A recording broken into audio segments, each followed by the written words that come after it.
When coming to your future projects, ഏതൊക്കെയാണ് your releases? ഞാനിപ്പോൾ ചെയ്തു കഴിഞ്ഞത് രാജമ്മ അറ്റ് യാഹു എന്ന സിനിമയാണ്. ലാൽ ജോസിന്റെ അസോസിയേറ്റ് ആയിരുന്ന നിക്കി ഉണ്ട്, അനുശ്രീ ഉണ്ട്, പാവതി നമ്പ്യാർ, പിന്നെ ഞാനും ആസിഫുമാണ് ത്രൂ ഔട്ടുള്ളത്. അതിൽ എൻ്റെ ക്യാരക്ടറിന്റെ പേര് മൈക്കിൾ രാജമ്മ എന്നാണ്. ആ രാജമ്മയും ആസിഫിനെ വിഷ്ണു യോഹന്നാണെന്നാണ്, പക്ഷേ യാഹു എന്നാണ് വിളിക്കുന്നത്. ആ യാഹുവും കൂടെ ചേർത്തിട്ടാണ് പിന്നെ ഇപ്പൊ ചെയ്തുകൊണ്ടിരിക്കുന്നത് രാജേഷ് പിള്ളയുടെ വേട്ട എന്ന സിനിമ. നിങ്ങൾ ശരിക്കും ഒരു ഫാമിലി ബോണ്ടിങ് ആണെന്ന് തോന്നുന്നല്ലേ രാജേഷ് പിള്ള? ആണോ? ഞാൻ കേട്ടിട്ടുണ്ട് വീട്ടിൽ എന്തുണ്ടാക്കിയാലും എപ്പോ ഒരു വിശേഷപ്പെട്ട ദിവസമാണ് രാജേഷ് പിള്ളയെ വിളിച്ചിരിക്കുന്നത്. എൻ്റെ ഒരു യങ് ബ്രദർ പോലെയാണ് അത്. വളരെ ചൈൽഡിഷ് ആണ്. പലരും പുള്ളിയുടെ പല പ്രാങ്ക്സും കണ്ടിട്ട് എഴുതി തള്ളിയ ആൾക്കാർ വരെയുണ്ട്.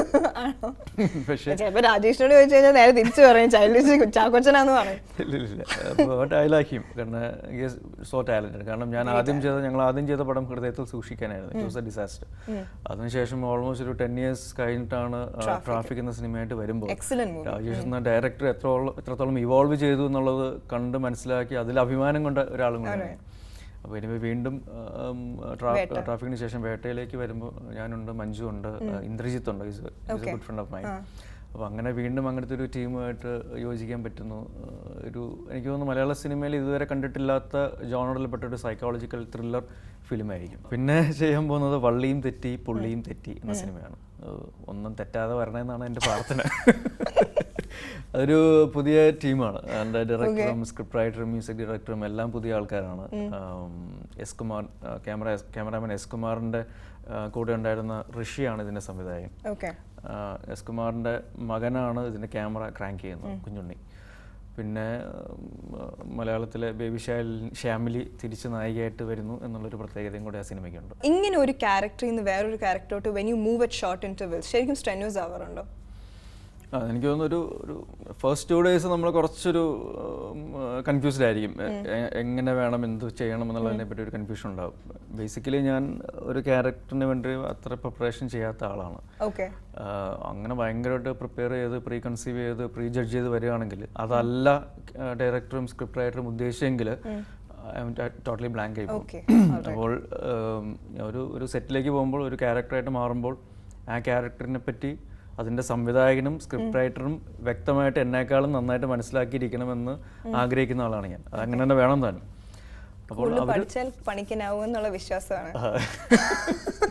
അപ്പോൾ അവർ പറയുന്നതനുസരിച്ച് നമ്മൾ ചെയ്തു കൊടുക്കാനായിട്ട് അങ്ങനത്തെ രീതിയിലാണ് ഞാൻ കംഫർട്ടബിൾ ആയിട്ടിരിക്കുക. പിന്നെ നാച്ചുറലി എനിക്ക് ചേരുന്ന രീതിയിലുള്ള ക്യാരക്ടേഴ്സുമായിട്ടായിരിക്കും മിക്കവാറും വരുന്നത്. Coming to your Udaya Studios, ചാക്കോച്ചൻ്റെ ഗ്രാൻഡ് ഫാദർ ആയിട്ട് തുടങ്ങിയതാണ്. It was a milestone in the Malayalam industry ആ സമയത്ത്. എന്ന് വെച്ചാൽ മദ്രാസിൽ നിന്ന് ബേസ് മലയാളം ഇൻഡസ്ട്രിയുടെ ഓൾമോസ്റ്റ് കേരളത്തോട് മാറ്റിയ ഒരു ഇനിഷ്യേറ്റീവ് ആയിരുന്നു ഉദയ സ്റ്റുഡിയോസ്. വാട്ട് ഈസ് യുവർ ഇപ്പോൾ അതിന് എന്തോ യു പ്ലാനിങ് ടു ഡു? ഉദയയുടെ ബാനറിൽ ഒരു സിനിമ എന്തായാലും അടുത്ത വർഷം ഉണ്ടാവും. ഞാനുണ്ട്, ഞാനൊരു പ്രധാനപ്പെട്ട റോള് ചെയ്യുന്നുണ്ട്, പക്ഷെ ഞാനല്ല നായകൻ, ഒരു പുതിയ ആളാണ് നായകൻ. പിന്നെ ഉദയയുടെ കൂടെ ഉണ്ടായിരുന്ന നെടുമുടി വേണിച്ചേട്ടൻ, ലളിത ചേച്ചി, അവരൊക്കെ ഉണ്ടാവും. പിന്നെ മുകേഷ് ചേട്ടനുണ്ട്, സുരാജ് ഉണ്ട്, അങ്ങനെ കുറച്ച് നല്ല ആൾക്കാരൊക്കെ ഉണ്ട്. വലിയ കംബാക്ക് ആണ് അഭിനയം അറിയാവുന്ന കുറെ പേരൊക്കെ എടുത്തിട്ടുണ്ട്. Excellent.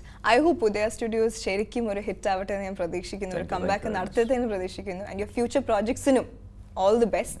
Thank you very much. Lord Livingstone 7000 Kandi hit ആവട്ടെ എന്ന് ആശംസിക്കുന്നു. എനിക്ക് ലോർഡ് ലിവിങ്സ്റ്റനെ പറ്റി പറയാനുള്ള ഒരു കാര്യം, ഇത്രയും എഫേർട്ട് ഇതിൻ്റെ മുന്നിലും പിന്നിലും എടുത്തിട്ടുണ്ട് ലോർഡ് ലിവിങ്സ്റ്റൺ 7000 കണ്ടിക്ക് വേണ്ടിയിട്ട്.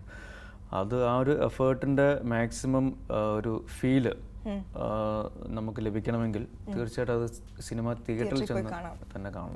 കാരണം ഇതിൻ്റെ ഓഡിയോ ലോഞ്ച് നടക്കുമ്പോൾ അതിൻ്റെ ടീസറും ട്രെയിലറും കണ്ടിട്ട് അപ്പോഴാണ് എനിക്ക് ഈ സിനിമയുടെ ഒരു വലിപ്പം എനിക്ക് മനസ്സിലായത്. ആ ട്രെയിലറും ഒക്കെ ഞാൻ പിന്നീട് ചെന്നിട്ട് ഐഫോണിലൊക്കെ കാണുമ്പോൾ നമുക്ക് വി ആർ നോട്ട് സാറ്റിസ്ഫൈഡ്. അതിൻ്റെ ഒരു ഇമ്പാക്റ്റ് നമുക്ക് കിട്ടുന്നില്ല.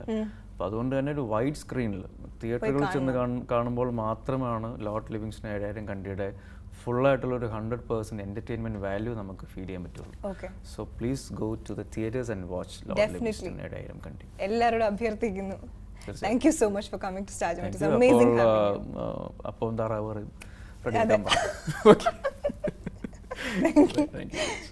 എന്തുണ്ടാക്കണാവേ എന്തുട്ടത് എന്തുണ്ടാക്കടാവേ എന്തുട്ടത് വാസുട്ടൻ ഒമ്മടാവാ വാസുട്ടൻ ജാൽതി കെട്ടിയ വാസുട്ടൻ ഒമ്മടാവാ വാസുട്ടൻ ജാൽതി കെട്ടിയ